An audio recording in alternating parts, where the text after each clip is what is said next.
26, the spoiled kid who became the Sinaloa cartel's youngest hitman, and it's one you won't forget.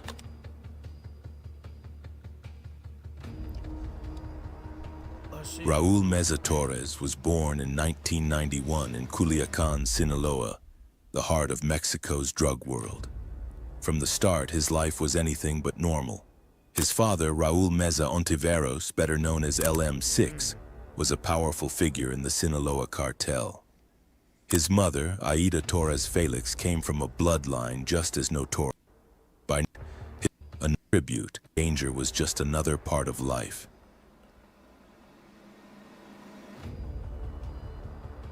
After losing his father, Raul went all in on cartel life. By 15 years old, he was already an active member of the Sinaloa cartel, running with armed men and learning the trade. 16? Locals started whispering about El Mini 6, the kid hitman, and Raul loved the attention. In 2012, he turned to the emerging world of social media to show off. On Facebook and Metroflog, a popular photo-sharing site at the time, he posted pictures of himself with guns, cars, and his girlfriend. In one photo, teenage Raul stands in full tactical gear with friends and an AK-47 slung across his chest. Another one holding a Barrett .50 caliber rifle and some more with gold-plated AK-47s. In another photo, a car that's destroyed that's full of gunshots with the caption, "After a confrontation." And more pictures with the love of his life, Teresa Zambada. His online fans, yes, he had fans, hyped him up in comments, saying he'd be as big as his father one day. But fame has a price, and for El Mini 6 it came fast and brutally. Raul's behavior grew more reckless by the day. He was obsessed with proving he was more than just a spoiled kid. He wanted to be seen as a real boss in the making. In October 2007, barely 6 months after his father's murder, 15-year-old Raul led police into one of his first run-ins with the law. He and two friends, one of them corrido singer Arlie Perez, who was also just a teen, were cruising through Culiacan in a bulletproof SUV with no plates. When transit police pulled them over, Raul couldn't show ownership papers, no surprise since the truck probably came straight from a cartel stash. The result? He was arrested, a minor caught in an armored vehicle surrounded by armed friends. But in Sinaloa, money talks. Raul was released almost immediately. Still, the message was clear. El Mini 6 was already acting like a young kingpin, complete with bodyguards, armored cars, and a sense of invincibility. 2 years later, his recklessness exploded into chaos. On June 19, 2009, the 17-year-old and his crew took their love for adrenaline to the streets, drag racing through a Culiacan neighborhood after midnight. Neighbors called the police and officers showed up to break it up. Raul and his friends could have just driven off. Instead, they chose violence. As the police approached, several young gunmen jumped out of two cars, a Jeep Cherokee and a Nissan, and opened fire. A wild shootout erupted right there in the middle of the city. Bullets flew echoing through the night. It was like a scene from an action movie, only this was real life. The attackers escaped into the darkness, abandoning the bullet-riddled Jeep at the scene. When investigators searched it, they hit the jackpot. The vehicle was registered to Raul Meza Torres. Oh yeah, cool. Inside, they found stolen plates, boxes of ammunition, and empty shell casings scattered across the seats. One officer had been wounded. Suddenly, El Mini 6 wasn't just a spoiled kid playing with guns, he was now wanted for attempted murder. By then, Raul's name carried weight. In the underworld, Meza Torres meant power, and his violent escapades only fed the myth. He was still under 18, but people already whispered about the teenage hitman who answered to no one.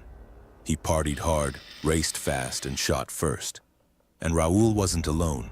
He had powerful connections. He was reportedly taken under the wing of Nacho Coronel, one of the Sinaloa cartel's top bosses who ran the Jalisco territory.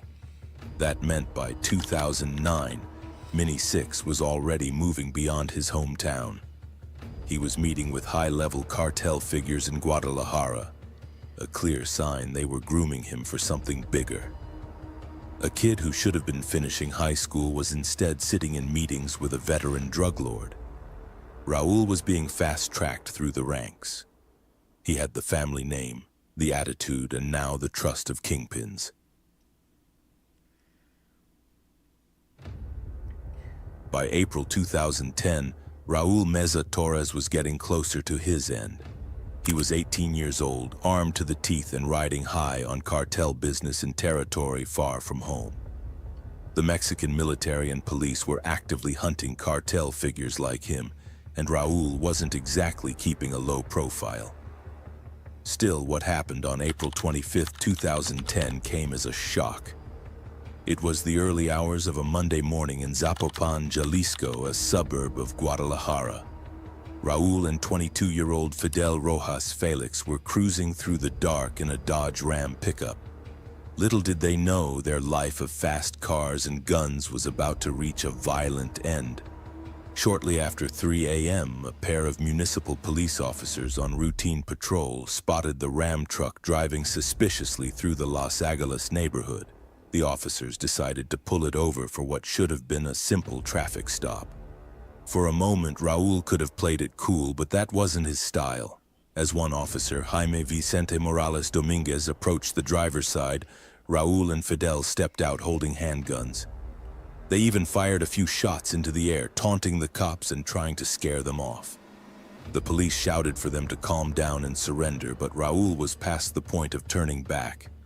In that adrenaline-charged moment, he made a fatal choice.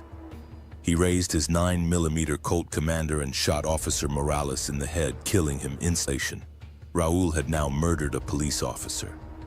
But the other cop on the scene, Officer Jose Luis Monroy, reacted immediately. Oh no. He returned fire as Raul tried to aim at him next. Bullets tore through the night. Raul was hit multiple times, Monroy's shots finding their mark and bringing the young hitman down. In the chaos, Fidel Rojas panicked.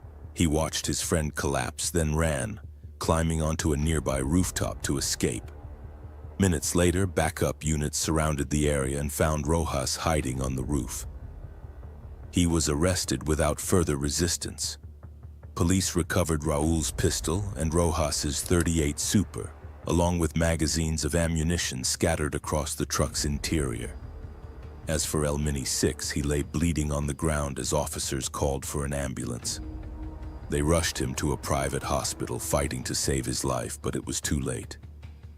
Raul Meza Torres was pronounced dead around 3:40 a.m. Yeah, that's gonna bring hella The spoiled work. kid turned cartel killer had met his violent end just as many had predicted. News of the shootout spread fast. Not only had police killed a cartel gunman, they soon realized who he was, the infamous Mini 6, son of LM6 and nephew of LM1. One could only imagine Officer Monroy's shock when he learned that he had killed a narco prince. Raul's body was soon claimed by his family. His body was sent back to Culiacan that same day, and his family gathered to say goodbye.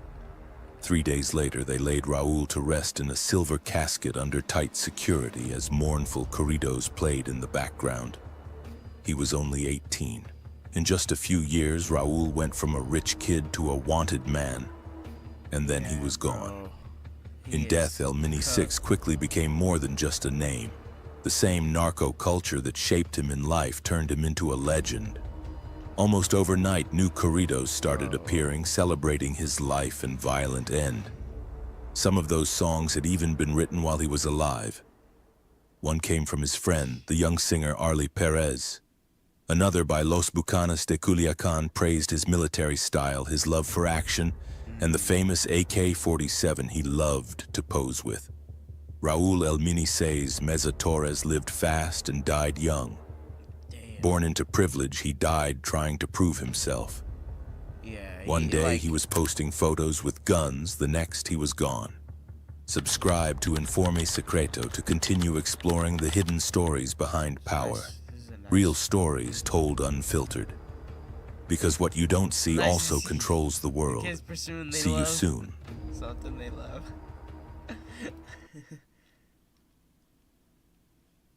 Alright, well, that was a good video.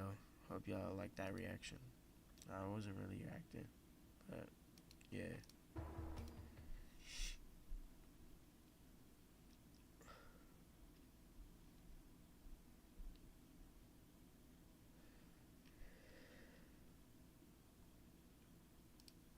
I'm about to go through every continent in the world without spending any money, starting right here in the UK. And the only rules are, I can't spend any of my own money. If I go as far as even touching money, I fail. And I've got to travel around the whole earth, touching all 7 continents in 30 days. The timer 30 begins the days. moment I leave the UK. But we're not starting here, no. We're going to be starting in the hardest Big way project possible. for Nico. Getting a private jet for free. We're really relying on the kindness of strangers, and I'm doing this to restore my faith in humanity. And hopefully, some rich billionaire can get us off to a good start. hello. Oh, never mind. Everybody was ignoring me. The odds of this actually working are very low because not too many flights take off from this place. And on top of that, people who take these jets are very private. So why would they let me on there? And to make matters worse, the security was already coming over to tell me off. Yeah, so I'll just film here, yeah? That's fine. Perfect, perfect. Thank you, my friend. There we go, we're already in trouble. But after a while, I managed to get a car to stop. Hello, guys. I have a dream to travel around the world. That won't happen, my friend. Are you sure? 100%. Please, please. All right. I tried to not let his negativity get me down, but it was all everyone kept saying to me. That's not gonna happen, man. It won't happen.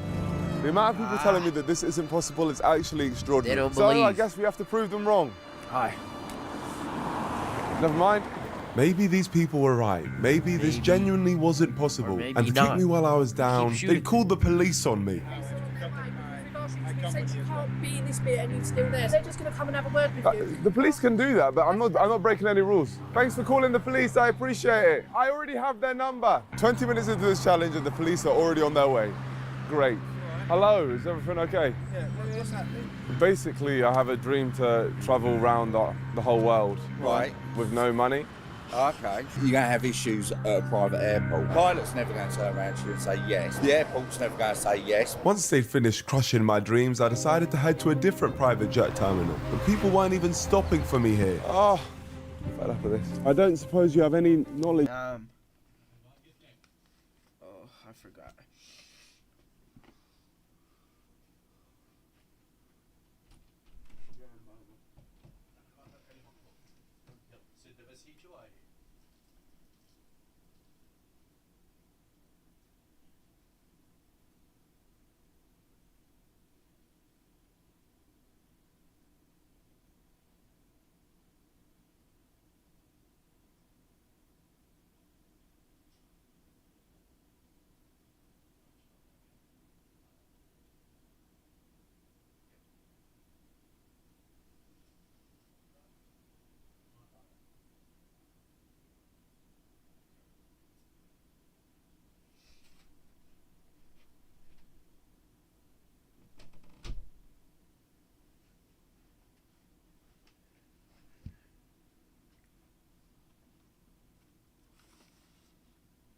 On how I could get on a flight for free. Do you think it's possible?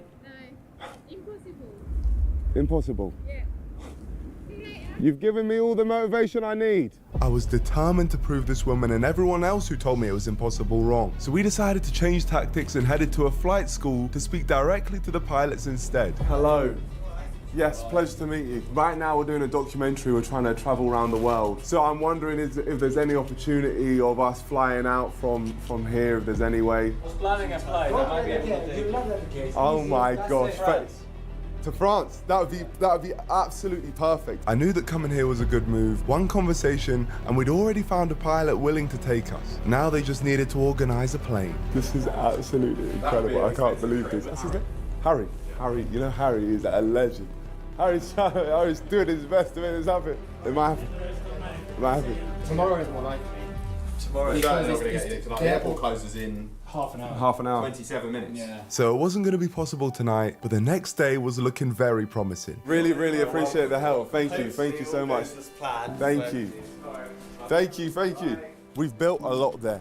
I believe now tomorrow we'll be flying and then we can properly get this started. I don't see why not. It seems doable. My friend, I really appreciate you. Thank you. Tonight I'll just check the weather and everything. Perfect. Thank you. So we had a flight pretty much guaranteed for the next day. All we needed was a spare plane. And this place is full of planes. Like, what are the chances that a literal airfield can't find one single spare plane? I don't think it's going to happen. You don't think? the plane's gone. It was due to come back from a check, and it's something to do with the starter motor. The plane they'd found to fly me into Europe today was broken, meaning we were back at square one. But this training center was huge, so I started asking around for anyone who could help me get into Europe for free. I spoke to this guy, who told me to go and chat to him, who told me to go and talk to her, who sent me over here to talk to him, who put me in touch with him, who put us on this. We're still not on there. Get sent. That's right, I must have spoken to every person in this place and not one of them could help me get on a plane for today. It's looking really bad, and if we don't get out of the country, this video doesn't begin. Then we bumped into this lady who'd heard about what I was trying to do. I'm actually going to Spain tomorrow morning. Are you? Yeah. So you have a spare seat tomorrow? I've asked my husband, so we have a PC-12. I wonder if there's one here. Yeah, it's a nice gold one. So we own one of those aircraft. Oh my goodness, this woman just so happens to own a mental private jet. But I wasn't getting my hopes up too high because I didn't want my dreams to be shattered once again. We exchanged numbers anyway so that she could let me know what her husband thought of the idea. It's Karen, an actual Karen. You don't seem like it, Karen. Thank you so much, thank you. If that came through, it would be insane, but I couldn't bank on it, so I made some calls to a couple other airfields to see if they had a plane for me. No, we don't, unfortunately. No, sorry. No, is the answer, basically. This is hell, man. I was starting to consider whether this was even possible. My only hope now lied with Karen. Oh my goodness me. I've just got a text from Karen. Oh my gosh. Okay, we've got one. Hello? Thank you so much, Karen. Thank you. It's a pleasure, yeah. That's so amazing. Thank you so much, Karen. Not at all. I'll speak later, thank you. Bye-bye now. Thank you. Bye. Bye. Bye-bye. Oh, I'm having a sneezing fit, but that is amazing news. We're gonna. You know, we've had so much bad news, I've become allergic to good news. We've now got a jet for free out of the country. And you know what flight? We're not taking one of these nice little planes. We're gonna take a plane that looks like that one over there. Goodness me. Where the hell are we gonna stay in Girona? That was a problem for future me, because current me had a private jet to catch. Hello. I'm Ernie. Nico, pleasure to meet you. Honestly, thank you so much for agreeing to take us. I met Karen's husband, Ernie, and said hello to Karen herself. I can't believe this is happening. It's absolutely bonkers. As we've got to do all of this with no money, I'm going to quickly go to the cafe and see if they'll give me any free snacks on my journey. You never know what you can get. I'm about to travel the world with no money. Is there any snack I could possibly get for the journey for free? Oh my gosh, a sausage roll. We are taking off right now. Leave Europe, and we must of course visit all 7 continents within the 30-day time limit. And now for the challenges. I must enjoy an experience in each continent. I must eat a meal native to each continent. I must photograph an animal in every continent. And I must play a game with strangers in every continent and attempt to become a world champion. And I also have to share a bag of shades, my sweets, in every continent too. And once we complete all of these challenges, our flight to the next continent will be unlocked, as we would have achieved our goal of traveling through that continent with no money. This challenge is going to be very difficult, very tough, but I believe we can do it. Don't you think, Ernie? Absolutely. When Karen told you about this, why did you agree to let us on this flight? Because I just love guys who show that the world is like an amazing place. There is community. Yes. And there's friendship.